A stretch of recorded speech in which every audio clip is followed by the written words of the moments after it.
Panel मौजूद है जिसमें अमित तिवारी बहुत ही प्रखर मुखर प्रवक्ता हैं बीजेपी से। बहुत स्वागत है अमित तिवारी जी।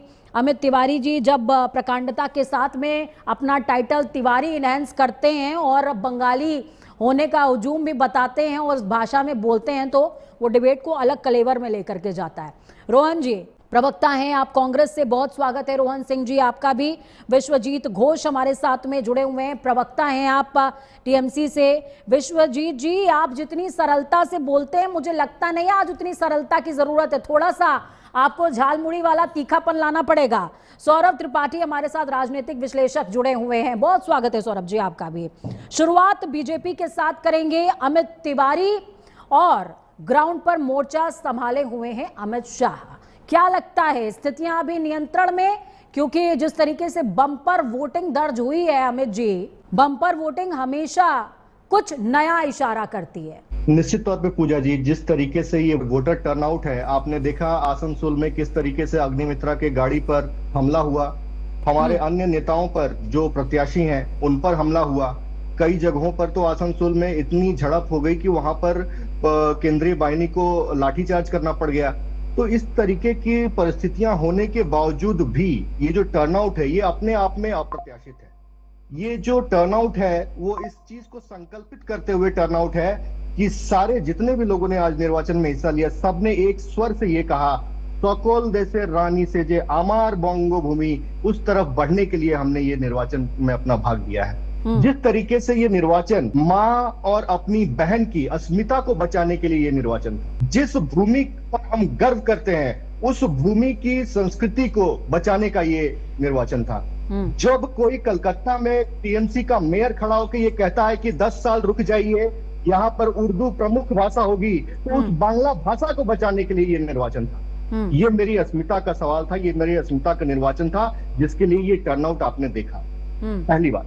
दूसरी बात, आपने देखा जिस तरीके से टीएमसी के जो गुंडे हैं आज जगह पर, जो उनको काम दिया गया था कि लोगों को डराओ, लोगों को धमकाओ, सोर्स पर जो ब्लॉकिंग होती थी वो करने के लिए, जब आज हर जगह पर केंद्रीय बाहिनी मौजूद थी वो ये कर नहीं पाए हैं। मैं इलेक्शन कमीशन की भी बहुत तारीफ करना चाहूंगा यहाँ पर, जिस तरीके से उन्होंने पूरा का पूरा इलेक्शन डे के लिए जो एसओपी बनाया और इस पूरे के पूरे भय के वातावरण को एक तरीके से निर्भय बनाने का प्रयास किया। दिल्ली में निर्भया का जो हुआ था हमने देखा था, आज अभया के साथ वो बंगाल में हुआ है, वो फिर से हुआ है, वो दृश्य दोबारा ना बंगाल देख पाए, उसके लिए ये निर्वाचन हुआ है। ठीक है। और जैसा कि मैंने पहले कहा कि जिन्होंने आपने अमित शाह जी की बात की, अमित शाह जी अपने वक्तव्य में हर जगह आपने देखा होगा उन्होंने कहा 5 तारीख को, निर्वाचन का रिजल्ट तो 4 तारीख को है, लेकिन वो 5 तारीख का डेट बताते हैं। वो क्या आपको क्या लगता है अनायास ही वो कहते होंगे या गलती से मुंह से निकल जाता होगा? ऐसा नहीं है। 5 मई वो दिन था 2021 में जब ममता बनर्जी जी ने शपथ ली थी। 2021 के निर्वाचन 2 मई को रिजल्ट आए थे और 5 मई को ममता बनर्जी ने शपथ लिया था।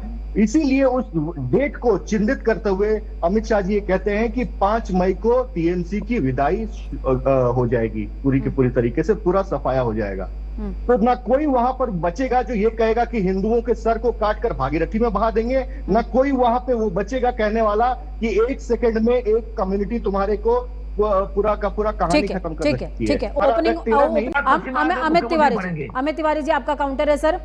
कह रहे हैं सभी के विरोध में हम चुनाव लड़ रहे हैं, 2011 में हम साथ आए थे और अब सभी के विरोध में चुनाव लड़ रहे हैं और विरोध में लड़ते हुए भी हम जीतेंगे। क्या वाकई पूजा जी आप तुष्टीकरण की सियासत करते हैं, धर्मनिरपेक्षता की बात नहीं करते हैं, विकेंद्रीकरण करते हैं, जिस तरह के आरोप लगा रहे हैं ये?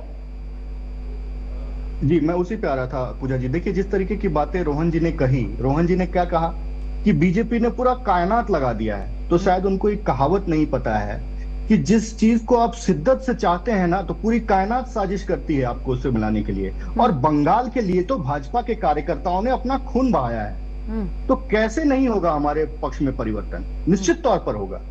दूसरी बात, मैं 2 दिन से जब से आचार संहिता लगा है, मतलब जो प्रचार का शोर कम हुआ है, उस दिन से जितने भी चर्चाओं में मैं बैठा हूं, मैं टीएमसी के प्रवक्ताओं से सिर्फ एक सवाल पूछ रहा हूं कि आप अपने 15 साल का 5 डेवलपमेंट के काम गिना दीजिए। कई चर्चाओं में से तो टीएमसी के प्रवक्ता भाग खड़े होते हैं, दोबारा आते ही नहीं है। जब ये प्रश्न मैं उनसे पूछता हूँ। 5 काम नहीं गिना पा रहे हैं 15 साल में कि ममता बनर्जी की सरकार ने, टीएमसी की सरकार ने ऐसे कौन से 5 काम किए हैं? ऐसे गिना दीजिए 5। ठीक है, अपने समय पे गिनाइएगा विश्वजीत दा, इसी बात पे 5 गिना दीजिए। आपको अपना भी समय दूंगा। मुख्यमंत्री कहती है कि बच्चियों को 7:30 बजे के बाद बाहर नहीं निकलना चाहिए। शर्म आनी चाहिए ये शब्द पहले कहने से पहले उनको इस्तीफा देना चाहिए अपने पद से, उसके बाद ये कहना चाहिए, क्योंकि पुलिस मंत्री भी वही हैं।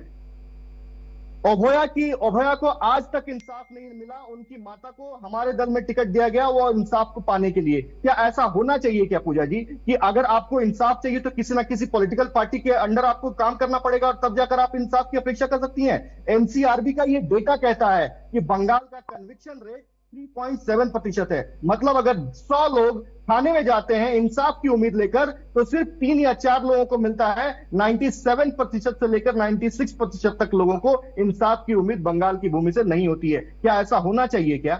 चंदन दास और हरगोविंद दास को घर से घसीट कर निकाल कर मारा गया। टीएमसी का एक प्रवक्ता को बोलिए जिन्होंने उस घटना का खंडन किया। बंगाल के भूमि पर पानी की टंकी में जहर मिला दिया जाता है, वहां से 500 परिवार वहां से पलायन करते हैं। कई चैनलों ने इसकी रिपोर्टिंग की थी। क्या ऐसा होना चाहिए क्या? तो जिस भूमि में अराजकता, रोहन सिंह जी आपका काउंटर रहेगा, फिंगर रेज करें, बोले। पराकाष्ठा कर दी गई हो। आ रही हूँ विश्वजीत जी आपके पास आ रही हूँ। सुनियोजित तरीके से, षड्यंत्र के तरीके से बांग्लादेशियों को घुसा बनाते हैं और इस देश में नागरिक बनाते हैं। इस तरीके के राज्य को, इस तरीके के शासन को तुरंत खत्म हो जाना चाहिए, तुरंत खत्म हो जाना चाहिए। विश्वजीत दा आप तो बहुत मुस्कुरा रहे हैं, आपका मुस्कुराहट 4 तारीख को खत्म। ये जो निर्वाचन हो रहा है ये डेवलपमेंट वर्सेस भत्ता का निर्वाचन है। जनता ने स्पष्ट कर दिया है कि उन्हें डेवलपमेंट चाहिए, भत्ता तो कतई नहीं चाहिए, पहली बात। दूसरी बात, बंगाल की भूमि मां काली की भूमि है, कभी ये काबा नहीं बन सकती और ये काबा ना बने उसी के लिए आज का ये टर्नआउट है वो उसको दर्शाता है। क्योंकि इनकी एक प्रवक्ता है, बहुत बड़ी नेत्री प्रवक्ता है, वो कहती है कि इनके दिल में काबा और मन में मदीना है। और वहीं दूसरी तरफ शिवलिंग की फोटो किस तरीके से वो पोस्ट करती हैं वो हम सब ने देखा है। तो कितनी घृणित विचारधारा तृणमूल कांग्रेस के नेता नेत्री अपने हिंदू भाइयों के लिए रखते हैं ये हम सब जानते हैं। दूसरी बात, जिस तरीके से वहां पर लोकतंत्र की हत्या हो रही है, आपने देखा जिस वहां पर एक महिला को दुर्गापुर में किस तरीके से उसके साथ दुर्व्यवहार होता है और उसके साथ ममता बनर्जी कहती हैं कि उनको 7:30 बजे के बाद बाहर नहीं निकलना चाहिए। उसके बाद संदेश खली में इन्हीं का नेता, इन्हीं का कार्यालय और वहां की महिलाओं की अस्मिता को लूटा जाता है संदेश खली में। सर कोर्ट कीजिएगा, फर्स्ट फेज के लिए कोर्ट कीजिए अमित जी फर्स्ट फेज के लिए कोट कीजिए, मुझे समअप करने का इंडिकेशन। तो देखिए बहुत ही कंफर्टेबल नंबर बहुत ही कंफर्टेबल के हिसाब से आ रहा है। 200 152 में कहीं 152 न पार हो जाए इसकी चिंता करनी चाहिए विश्वजीत दास को। जो ये 125 बोल रहे हैं ना, इनकी हवाइयां उड़ जाएंगी 4 तारीख को, देखिएगा तो। 152 में 152 लिख के रख लीजिए आप, लिख के रख लीजिए आप। हम भी यहीं पर हैं, आप भी यहीं पर हैं, चर्चा होगी 4 तारीख। चलिए बहुत शुक्रिया आप सभी का इस चर्चा को बेहतरीन और खास बनाने के लिए अपने विचारों से सजाने